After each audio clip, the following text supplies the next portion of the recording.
For 55 years, Margaret had avoided this moment, the one memory she had buried deep inside her heart, the one thought that made her both ache and tremble whenever it surfaced. Now, standing in the quiet, sunlit lobby of the Oakwood Hotel with the faint hum of morning activity around her, she felt her chest tighten, her hands gripping a warm cup of coffee as though it could steady her racing heartbeat, and then she saw him, Henry, sitting calmly across the room, reading a newspaper, unaware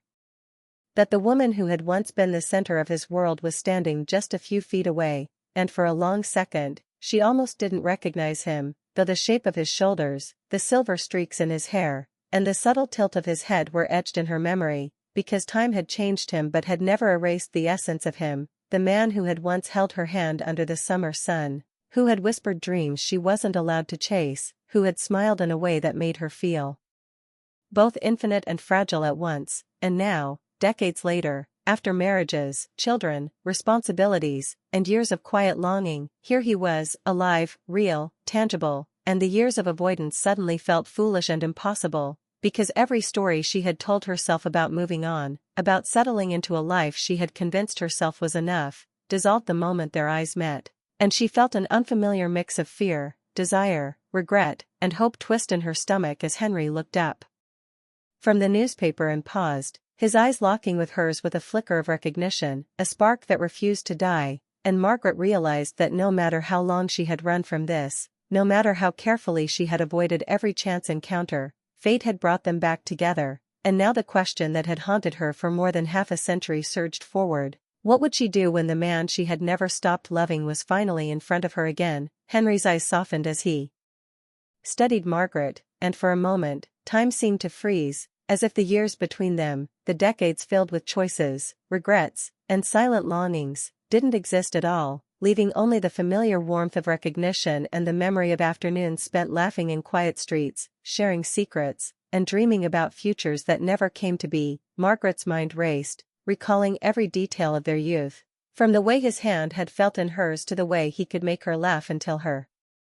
cheeks hurt, but she pushed those memories away at first, afraid that indulging them would undo the careful life she had built, afraid that opening this door would bring the past rushing in with a force she could not control. Yet here he was, not an illusion, not a dream, but a living, breathing presence, the embodiment of everything she had both wanted and feared, and as she slowly approached, her steps tentative but drawn by a force she couldn't resist, Henry folded the newspaper and gave her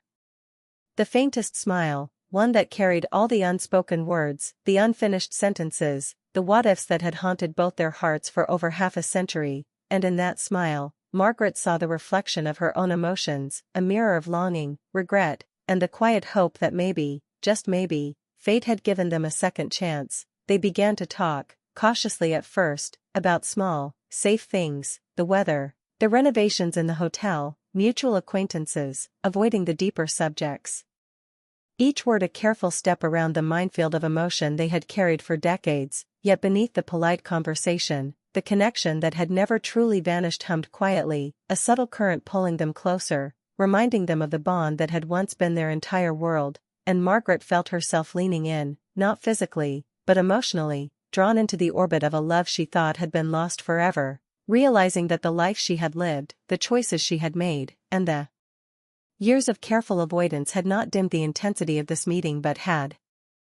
instead made it all the more profound, because after 55 years, the truth of their feelings remained raw and unshakable, and as she caught a glimpse of the softness in Henry's eyes, she understood that this encounter was more than coincidence. It was the universe forcing them to confront what they had both spent decades running from, and in that realization, a mixture of fear and exhilaration surged through her, making her pulse quicken and her thoughts spin with possibilities, with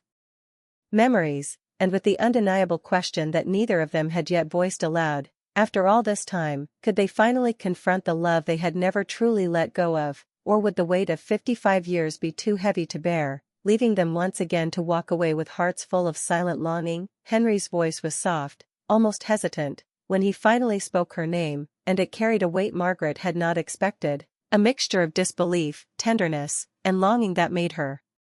stomach twist and her heart skip, and she realized that in this single word, he had conveyed everything they had never said, all the years of quiet yearning, all the moments they had imagined together but never dared to act upon. She nodded, unsure if words could follow, because 55 years of silence had left a space too wide for simple sentences, and yet as they began to converse, even cautiously at first, about trivial things, news from old friends, the changes in the city, the little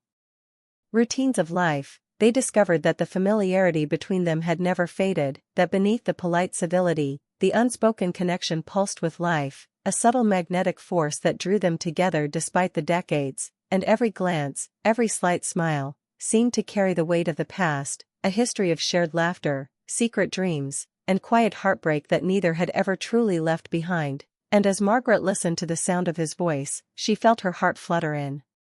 ways she hadn't experienced in years, a mixture of nostalgia, regret, and a dangerous but irresistible hope that maybe, just maybe, the love they had suppressed could be awakened again, and with each story they exchanged, each memory recalled, the air around them thickened with emotion, a tension that was neither rushed nor forced but inevitable, a slow crescendo of desire and fear, for they both knew that giving in to this feeling, even emotionally, could upend everything they had carefully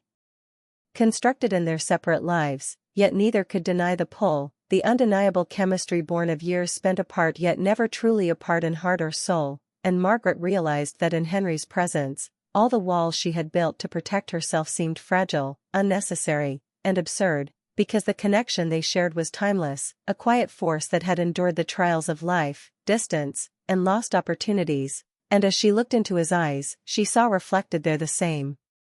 mixture of hesitation and longing, a mirror of her own heart, and it frightened her and thrilled her all at once, the idea that after so many years, they could finally confront the emotions that had haunted them, that they could explore the warmth and familiarity that time had not dulled, and yet the tension was unbearable, an almost tangible thing that pressed against their ribs, reminding them of the risks, the consequences, the lives they had built, and the decades of restraint that had brought them to this fragile, tender moment. And in that fragile balance of fear and hope, Margaret felt tears prick at the corners of her eyes, a recognition that the heart never forgets, that love may bend, twist, and hide, but it never truly disappears, and as the conversation lingered, the subtle brushing of hands against the table, the quiet laughter at a shared memory, the lingering pauses when neither could speak, all of it built an intimate tension that was electric, undeniable, and overwhelming, a force that neither could resist. And as they prepared to leave the lobby, both sensed the silent question hanging in the air: could they allow themselves to explore this bond without losing themselves? Could they finally acknowledge the love that had been waiting for them for 55 years? And as Margaret stepped back, glancing over her shoulder at Henry, she realized that the most important moment of her life was unfolding, fragile and uncertain, yet full of possibility, and that whether they embraced it or walked away, nothing would ever feel the same again. Just as Margaret gathered the courage to speak about the decades they had lost, to ask the questions that had haunted her every quiet moment, Henry's hand paused mid-motion on his coffee cup, and his eyes softened with a weight that made her chest tighten, a mixture of regret, longing, and something more she couldn't yet name, and then he leaned slightly forward, his voice low, careful, almost trembling, as if the truth he was about to share had been carried inside him for decades, hidden but never forgotten. And he said, "There's something you need to know," and Margaret felt her breath catch, the room narrowing around them, the hum of the lobby fading until it seemed that only the two of them existed, suspended in time, and when he spoke again, the words fell slowly, deliberately, like stones across the river of her heart. "I never married. I had relationships, yes, but never anyone who could ever replace you. I never forgot you." Her body went still, a chill running down her spine, because all the assumptions she had made over the past 55 years, the belief that he had moved on, that life had healed what distance had broken, crumbled instantly, leaving her unsteady in the sudden clarity of what she had feared and secretly hoped, that he had, in truth, carried the same quiet ache she had, the same endless yearning for the connection that life had refused them, and Margaret's mind raced, the memories of their youth flooding in with vivid intensity, the feel of his hand in hers, the laughter shared on warm summer evenings, the whispered dreams and secret plans that had never had a chance to blossom, and she realized that the life she had meticulously constructed, with love, family, and responsibilities, had always contained a shadow, a hollow where Henry had once been, and now, hearing him confess the truth, that shadow became luminous, filled with possibility and pain intertwined, because this revelation meant that the choice they had made all those years ago, the choice to separate, to follow their own paths, had never truly extinguished what they had felt for each other, and as she looked at him, trying to measure the sincerity in his gaze, she understood that time had not lessened the depth of their bond. Instead, it had refined it, tested it, made it resilient, enduring beyond reason, beyond logic, and yet, even as relief mingled with hope, there was a tremor of fear, because now that the truth was out, now that they both knew the feelings had never died, the world they had built separately suddenly seemed fragile, their lives entwined in invisible threads that neither could easily untangle, and Henry's voice, soft but firm, broke through her spiraling thoughts. "I can't change the past, Margaret, but maybe we can face the future, together, if you're willing," and the air between them vibrated with unspoken possibilities, a mixture of longing, caution, and the intoxicating tension of finally confronting a love that had been denied for over half a century, and Margaret felt her hands shake, her heart pounding as if it had learned to beat anew, because in that instant, she realized that the decades of avoidance, the careful emotional walls, the life she had told herself was complete, all of it could be rewritten if she dared to step forward, and she saw in Henry's eyes the same reflection of fear and hope, the same mixture of excitement and hesitation that mirrored her own, and she knew that this was the turning point, the moment where their story could either bloom or shatter, and as the lobby seemed to